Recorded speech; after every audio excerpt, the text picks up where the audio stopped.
As Charles and his dog, Max, settled down for the night, they could see the snow starting to fall. It made the cabin and the surrounding area look even more serene. As the radio played in the background, Charles noticed that the snow was coming down harder. With the fire crackling in the fireplace, Max cuddled up at his feet. All seemed right with the world. The absolute beauty of the snow as it fell made it such a peaceful surrounding for the deep sleep that makes you wake up the next morning refreshed and ready for an adventure. After a good night's sleep and a good breakfast, Charles sipped his coffee while staring out the window at the lake. As the snow glistened off its frozen surface, Charles pondered if the lake was frozen enough to skate on. Since Charles has been skating on this lake most of his life, he couldn't wait to get on it and practice his moves. Max barks, bringing Charles back from his daydream. "What's up, boy?" Charles asks, Maximum tail wagging. Max races to the front door. Charles walks over and opens the door to see a familiar face heading up the walkway. "What are you doing here?" inquires Charles. "Figured I'd stop by and see if you're up to a challenge," laughed Helena. Helena was Charles's childhood sweetheart, who lives a few houses away. "I saw you unpacking yesterday, so I figured I'd stop by today to say hello," explained Helena. "Luckily it snowed last night." "What do you mean luckily?" Charles quipped. "I figured since you were here I'd finally have someone that I can win a race against," chuckled Helena. "You're on," exclaimed Charles. Charles grabbed his skates from the closet and he and Helena headed towards the lake with Max following close behind. Helena and Charles sat down on the bench by the lake to put on their skates. "So have you been practicing?" Helena asks Charles. "I'll never tell," replied Charles. "Make sure you test the lake before you step out there," insisted Helena. "It'll be fine," insisted Charles. "I've done this a million times before." Just then Max runs past Charles and onto the frozen lake. Crack! Charles notices that Max has run onto the lake, causing the ice to start to crack. Charles cautiously steps onto the ice and calls to Max to come to him.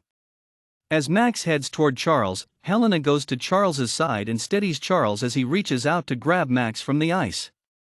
Max heads toward Charles, slipping and sliding on the ice.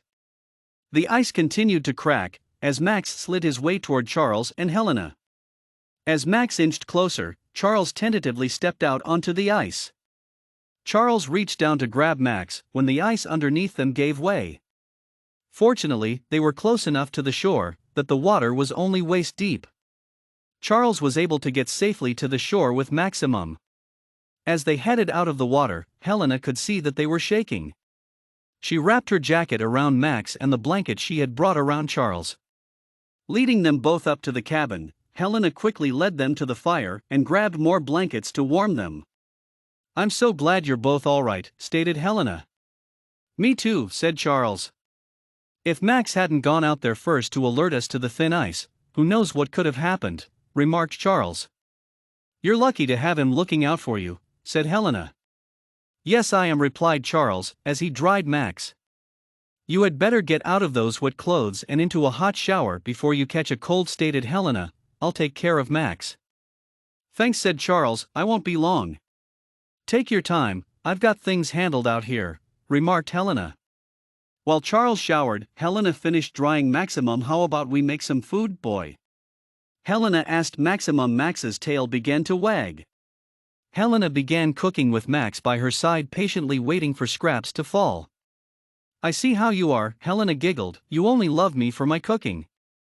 "What is that heavenly smell?" asked Charles as he inhaled deeply. "I'm making stew for you and Max to warm your insides," replied Helena. "Sit by the fire, and I'll bring it to you." "A bowl for you and one for Maximum," said Helena. "Why don't you join us?" asked Charles. "I really wish I could, but I have to get home and make dinner for my family," replies Helena. "Your family?" inquired Charles. "Yeah, my grandparents have to eat their meals at a certain time of day, and since they don't really cook anymore, it falls to me these days," says Helena. "Oh, your grandparents, I didn't realize you were living with them," says Charles. "I'm not, they're living with me technically," Helena replied. "Technically?" questioned Charles. "Yes, technically. My grandparents sold me the house with the stipulation that they don't have to leave their home." While they are still pretty vital, I like cooking, especially for them. It's the least I can do as a thank you for the house, explained Helena. Well, that makes sense, stated Charles. Thanks so much for all your help today. Hopefully, we can get together again before I leave, said Charles. Helena said, I hope so too. How long are you planning to stay? I'm here for a month or so. A lot depends on how things are going with the outside world, which is what led me here in the first place, stated Charles. I understand completely and I'll be in touch soon to make plans. Helena leaned down to pet Max and he surprised her with a big wet kiss. Helena laughed as Max's tail wagged feverishly. I'll be back to see you too, boy. Charles walked Helena to the door and said it was great seeing you. Great to see you too, said Helena. Helena leaned in and kissed Charles on the cheek, smiled, and headed home. So what do you think, Max? Max wagged his tail and barked. Me too, said Charles.